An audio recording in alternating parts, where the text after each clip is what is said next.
ជំរាបសួរបងប្អូនហ្នឹងហើយយកអានេះទៅផ្លាស់ទឹកស្អំម៉ាស៊ីនបងប្អូននេះដែរផ្លាស់ទេឆ្នាំ2ឆ្នាំហើយเราយកទៅផ្លាស់តិចនេះទិញមកកំប៉ុងផ្លាស់ទឹកស្អំវាដែរផ្លាស់បងប្អូនហើយចឹងចាំទៅទស្សនាពីសកម្មភាពផ្លាស់ទាំងអស់គ្នាបងប្អូនហ្នឹងហើយទៅអូបនេះខ្លីទេចូលធ្វើវែងអត់មានអ្នកមើលចឹងនេះដល់ឡើងជាងបងប្អូនដល់ឡើងជាង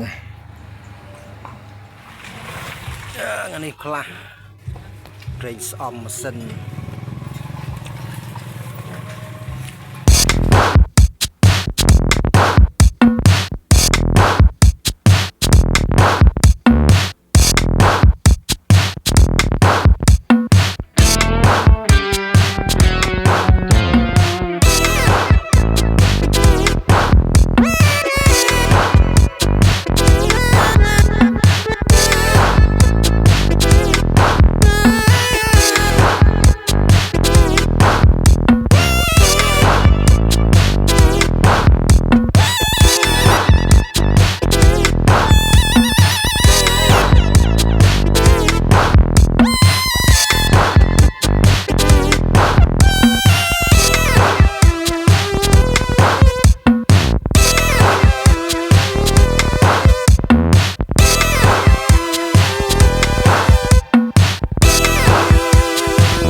មកដល់ផ្ទះវិញហើយ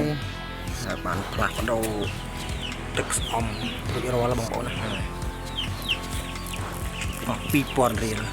ផ្លាស់ប្ដូរទឹកស្អំមានខ្លួនឯងឈ្នួលហ្នឹងអស់2000បងប្អូនណាចឹងវីដេអូនេះមានតែប៉ុណ្ណឹងទេវីដេអូធ្វើការបង្ហាញពីការផ្លាស់ប្ដូរទឹកស្អំហ្នឹងបងប្អូនហ្នឹងទឹករបស់វាសម្រាប់ស្អំម៉ាស៊ីនអញ្ចឹងផ្លាស់ប្ដូររួចហើយ